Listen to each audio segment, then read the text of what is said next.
Welcome to chemistry class. So we are doing the 16th group study in a P block और जहां हम oxygen family की study कर रहे हैं. In a previous lecture हमने देखा chemical properties like halides of the 16th group और hydrides. Now the today's topic is the dioxygen that is O2. अब आज के टॉपिक में हम इसकी प्रिपरेशन, इसकी फिजिकल केमिकल प्रॉपर्टीज को डिटेल में स्टडी करने वाले हैं. So let's start the topic then. So oxygen की प्रोडक्शन वैसे तो नेचुरली फोटोसिंथेसिस रिएक्शन में हमें देखने को मिलती है अपनी डेली लाइफ में, जिसमें प्लांट्स जो हैं कार्बन डाइऑक्साइड का यूज़ करते हैं with the reaction with water and they form the glucose that is C6H12O6 which is the energy main source of energy और plenty amount of the oxygen is released. लेकिन जो हम इसके अलावा भी अदर मैथड्स हैं जिनमें हम फोटोसिंथेसिस के अलावा जिसमें हम ऑक्सीजन को प्रिपेयर कर सकते हैं. Let's see the first laboratory preparation, जहां पर हम लेबोरेटरी में कैटालिटिक डिकम्पोजिशन करते हैं पोटेशियम क्लोरेट का. तो जो हमारा पोटेशियम क्लोरेट है, अगर हम इसको मैंगनीज डाइऑक्साइड के प्रेजेंस में हीट करें, so it will give the KCl and 3O2 as a oxygen. So this was the laboratory preparation. लेकिन ऑक्सीजन को प्रिपेयर करने की अदर मेथड्स भी हैं, जहां पर हम मेटल ऑक्साइड्स को अगर हम हीट करें, लाइक सिल्वर ऑक्साइड को अगर हीट किया जाए तो with the release of the silver the oxygen gas can be obtained. Mercuric oxide को भी हीट करें तो mercury and the dioxygen we can obtain. Dioxygen को लेबोरेटरी में अदर ऑक्साइड्स यानी कुछ जो हायर ऑक्साइड्स हैं जैसे कि लेड का, बेरियम और मैंगनीज, इनके ऑक्साइड्स को भी हीट करके इनसे ऑक्सीजन को डी अटैच या इनसे ऑक्सीजन को प्रिपेयर किया जा सकता है, जैसे कि हमारा लेड ऑक्साइड. सो लेड ऑक्साइड को प्रिपेयर कर से हीट करेंगे तो हमें यहाँ पर लेड डाइऑक्साइड मिलता है एंड अलॉन्ग विद दैट हमें ऑक्सीजन गैस. सिमिलरली बेरियम पर ऑक्साइड BaO2 है. याद रहे यहाँ पर ये पर ऑक्साइड है और पर ऑक्साइड में ऑक्सीजन की ऑक्सीडेशन स्टेट -1 होती है which we have discussed already. तो बेरियम ऑक्साइड इसमें बाय प्रोडक्ट है और हम इस तरीके से लेबोरेटरी में डाइऑक्सीजन को कलेक्ट कर सकते हैं. सिमिलरली हम मैंगनीज ऑक्साइड से भी रिएक्शन करा दें अगर हम उसकी सल्फ्यूरिक एसिड से, तो manganese sulphate, water and plenty amount of the major product that is oxygen we can obtain. So in this way we can prepare the oxygen. Oxygen को प्रिपेयर करने के लिए कुछ रिच सॉल्ट्स यानी जो oxygen rich salt हैं जैसे कि परमैंगनेट, नाइट्रेट, जिनका थर्मल डिकम्पोजिशन किया जाए तो हमें ऑक्सीजन यहाँ से भी ऑब्टेन हो सकती है. लाइक पोटेशियम नाइट्रेट को अगर हम हीट करें तो पोटेशियम नाइट्राइट और वहाँ से ऑक्सीजन रिलीज होती है. We can also prepare the potassium oxygen from the potassium permanganate. देखिए ये एक बहुत अच्छा जो है ऑक्सीडाइजिंग एजेंट है जो कि ऑक्सीजन को प्रोड्यूस करता है. So when it is heated तो पोटेशियम परमैंगनेट से पोटेशियम मैंगनेट रिलीज होता है along with that manganese dioxide and plenty amount of the oxygen is obtained. Similarly like potassium nitrate has given the oxygen, sodium nitrate से भी हम heating effect करके sodium nitrite and oxygen gas को easily prepare कर सकते हैं. अब इसके बाद जो इंडस्ट्रियल प्रिपरेशन है उसको भी हम देख लेते हैं, जिसका नाम है fractional distillation of the air. तो यहाँ पर एक इन्फॉर्मेशन लिखी है कि डिटेल्ड कि कैसे जो है फ्रैक्शनल डिस्टिलेशन होता है. I will show you the with the diagram, क्योंकि डायग्रामेटिक रिप्रेजेंटेशन से क्लियरली आपको ये समझ में आ जाएगा. तो एक रफ डायग्राम है जहाँ पर हम एयर पास करते हैं. अब एयर में तो मिक्सचर ऑफ गैसेस होती हैं, मोस्टली कंटेन नाइट्रोजन. और जब ये एयर को पास किया जाता है तो यहाँ पर से इसको सबसे पहले एक फिल्टर से पास किया जाता है, क्योंकि इस एयर में ऑक्सीजन और नाइट्रोजन दोनों इन्वॉल्व है, जहाँ पर ये फिल्टर वाटर वेपर्स को एब्जॉर्ब करता है. और फिर उसके बाद यहाँ कूलिंग प्रोसेस होती है. इस कूलिंग प्रोसेस में जो हमारा एब्जॉर्ब्ड वाटर है टेम्परेचर डिक्रीज करा जाता है और CO2 और सॉलिड वाटर ये आपके रिमूव हो जाते हैं. और इनके रिमूव करने की जो यहाँ पर टेंडेंसी है, टेक्निक है, वो जस्ट बिकॉज कार्बन डाइऑक्साइड और जितने भी गैसेस हैं इनको इस पॉइंट में टेम्परेचर पे रीच करा देते हैं जहाँ पर इनका सब्लिमेशन स्टार्ट हो जाता है. तो उस पॉइंट में ये सॉलिड स्टेट में आ जाते हैं और ये मटेरियल हमारा सॉलिड वेस्ट के वाटर और CO2 जो है यहाँ से रिमूव कर दिया जाता है. इसके बाद जो प्रोसेस होती है, जितना भी मिक्सचर है गैसेस का वो इस पंप से हाई प्रेशराइज में इस लिक्विफाइड एयर को पास किया जाता है. और जब इनका टेम्परेचर कुछ इस तरीके से रीच होता है कि जो हमारा ऑक्सीजन है वो धीरे धीरे -183 आता है यानी सबसे पहले -183, देन -186, देन 196। तो ये वो पॉइंट है जहाँ पर नाइट्रोजन फ्रीज होता है। अब -183 में पहुँचते ही टेम्परेचर जब डाउन कर रहे हैं, तो वहाँ पर तो -183 डिग्री सेल्सियस होता है और लिक्विफाइड हो जाती है गैस। जो अदर रिमेनिंग होती है नाइट्रोजन आर्गन, वो आपकी गैसेस फॉर्म में ही एक्सिस्ट करती हैं। तो वहाँ से वो गैस बन के यहाँ से रिलीज हो जाती हैं और नीचे लिक्विफाइड ऑक्सीजन कलेक्ट हो जाती है। So this is the basically the rough idea of the fractional process, जहाँ पर हम लिक्विफाइड एयर का डिस्टिलेशन करते हैं। I hope this is clear to you. Now let's see the physical properties of the dioxygen. सबसे पहली physical properties है कि ये कलरलेस होती है। ब्रीदिंग में हम देखते हैं, डेली लाइफ में हम इसको ब्रीदिंग करते हैं और हमें ऑक्सीजन बिल्कुल भी दिखाई नहीं देती है। ना ही वी फील, जो हम जो है उसका टेस्ट फील भी नहीं करते हैं, ना इसका कोई स्मेल होती है, ओडोर होता है। ये एयर से हैवी होती है और पानी में इसकी सॉलिबिलिटी जो है थोड़ी स्लाइटली होती है। तो this small fraction of dissolved oxygen, जो ये जितना भी अमाउंट इसका है, around it is more than, वैसे 5 ppm से ज़्यादा होता है। ये एक्वेटिक लाइफ के लिए इनफ होती है। अगर हम ऑक्सीजन को कंप्रेस कर दें और अराउंड 90 केल्विन तक हम टेम्परेचर अरेंज कर दें और अंडर हाई प्रेशर, तो हमें लिक्विफाइड जो ऑक्सीजन है वो पील ब्लू फॉर्म में दिखाई देगी। अगर इसको हम कंप्लीट सॉलिड बना दें और टेम्परेचर डाउन कर दें 55 केल्विन तक, तो यहाँ पर हमें ब्लूइश वाइट सॉलिड ऑब्टेन होता है। So these were the physical properties of the dioxygen. Now let's see the some of the chemical properties. देखिए, before starting the chemical properties मैं एक्सप्लेन करता हूँ कि ऑक्सीजन गैस की रिएक्टिविटी का क्या स्टेटस है। देखिए, ऑक्सीजन गैस को अगर हम रिएक्टिव बनाना चाहते हैं, तो अराउंड इसकी जो एंथैल्पी ऑफ रिएक्शन है, this is -493.4 kilo joule per mole. तो जिससे ये पता लगता है कि डिसोसिएशन काफ़ी हाई टेम्परेचर में होता है।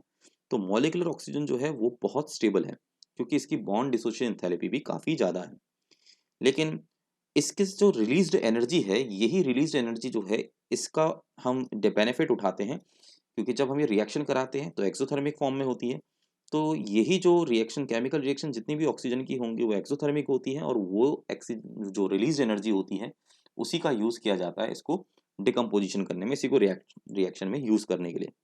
लाइक सबसे पहले अगर हम देखें एक्शन विथ नॉन मेटल, कुछ नॉन मेटल के साथ नाइट्रो ऑक्सीजन कैसे रिएक्शन शो करती है। लाइक हाइड्रोजन, अगर हाइड्रोजन के साथ ऑक्सीजन का रिएक्शन करवाना है, so it require high temperature, around 1073 kelvin हमें टेम्परेचर देना पड़ता है, या फिर हम इसमें इलेक्ट्रिक आर्क से एक करंट पास करें, एक इलेक्ट्रिक डिस्चार्ज दें, तो हम देखते हैं कि यहाँ पर रिएक्शन होती है जो कि प्रोडक्ट बनाता है water with the evolution of the heat. Similarly non metal nitrogen dioxide से भी रिएक्शन होता है, और ये आपका 3273 केल्विन में रिएक्शन करता है। बहुत हाई टेम्परेचर रिक्वायर्ड होता है। इसीलिए एटमॉस्फेयर में प्लेंटी अमाउंट में ऑक्सीजन और नाइट्रोजन प्रेजेंट है, लेकिन वो रिएक्शन नहीं करती हैं, क्योंकि उनका टेम्परेचर हाई होता है। इसीलिए ये बोला जाता है कि जो हमारा जब बहुत लाइटनिंग स्ट्राइक होती है, तो उस लाइटनिंग स्ट्राइक में जो एनर्जी होती है, उससे कुछ पार्ट तो क्या है कि नाइट्रोजन का रिएक्शन भी यहाँ देखने को मिलती है। सल्फर के साथ हम इसकी रिएक्शन देख सकते हैं, और S8 मॉलिक्यूल जब ऑक्सीजन के साथ रिएक्शन करेगा, तो हीटिंग, हमें हीट करना पड़ेगा, एंड हीट के साथ सल्फर डाइऑक्साइड का फॉर्मेशन हम देखते हैं। सिमिलरली कार्बन के साथ भी रिएक्शन है। ये तो हम सब जानते हैं कि अगर कार्बन में ऑक्सीजन की क्वांटिटी अगर लिमिटेड हो, तो हमें प्रोडक्ट कार्बन मोनोऑक्साइड मिलता है। लेकिन अगर ऑक्सीजन की क्वांटिटी काफ़ी अच्छी हो, यानी लिमिटेड के बजाय यहाँ पर एक्सेस अमाउंट में ऑक्सीजन दी जाए, तो हम कार्बन डाइऑक्साइड गैस देखते हैं। With the phosphorus also it react, तो P4 के साथ रिएक्शन करने में ये 5O2 ये बनाता है phosphorus pentoxide P4O10। So this is the phosphorus pentaoxide. So these are the chemical reactions where the oxygen is reacting with the non-metal. Now let's see कि किस तरीके से हमारी जो रिएक्शंस में मेटल के साथ कैसे रिएक्शन करता है with metal.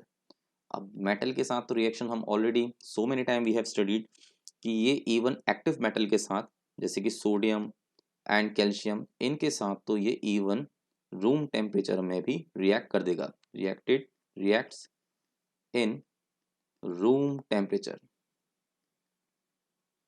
So if we can see the reaction like sodium reacting with the oxygen, so it will give sodium oxide Na2O, and again with the calcium oxide from the calcium and oxygen, तो यहाँ पर calcium oxide भी हमें देखने को मिलता है।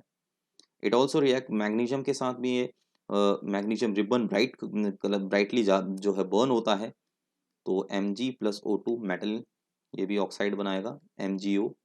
And similarly we see the reaction with the aluminium also, तो ये स्ट्रॉन्ग हीटिंग में होता है, ठीक है। यहाँ पर हमें बहुत स्ट्रॉन्ग हीटिंग देनी पड़ती है, जब तक हम स्ट्रॉन्ग हीटिंग नहीं देंगे तो एल्यूमिनियम रिएक्ट नहीं करता है, and it reacts basically to form Al2O3 aluminium oxide.